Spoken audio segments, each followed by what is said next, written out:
আজকে আমরা চেক করব আমাদের পাখির বক্সগুলো। অনেক দিন হয়েছে আমাদের পাখির বক্সগুলো ফিটিং করে দিছি আলহামদুলিল্লাহ। তো দেখা যাক কি হয়।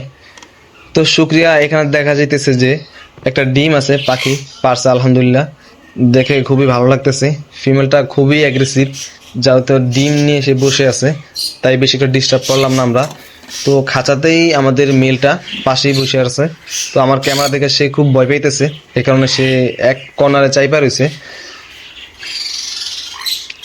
তো তারই উপরে আমাদের আরেক জোড়ার লুটিনো আর অ্যালবিনো জোড়া দেওয়া, তাদেরকেও আমরা কোর্স সম্পূর্ণভাবে করে আমরা আমরা ব্রিডিং বক্স দিয়ে দিছি। তারাও বক্সে আসা যাওয়া করে। অল্প কিছুদিন ভিতরে ইনশাল্লাহ আমরা ফলাফল পাবো আশা করি। আর আমাদের এখানে এক জোড়া ডায়মন্ড ডাক গুগু, তারাও ডিম নিয়ে বসে আছে।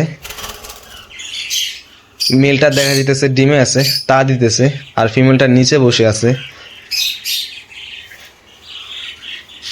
তার নিচে আমাদের এক জোড়া অস্ট্রেলিয়ান গুগু আছে।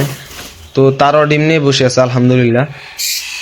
আসলে যখন পাখি ডিম পারে এমনকি খুবই ভালো লাগে দেখতে, যে এত কষ্টের ফল ইনশাল্লাহ হয়তো ডিম পারে, দেখে খুবই ভালো লাগে।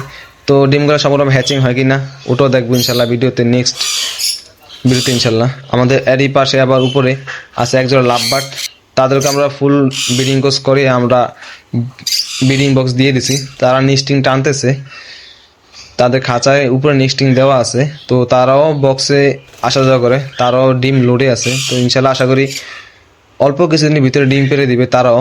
তারা দেখেন বাক্স থেকে উকি দিতেছে, আমি ভিডিও করতেছি তাই।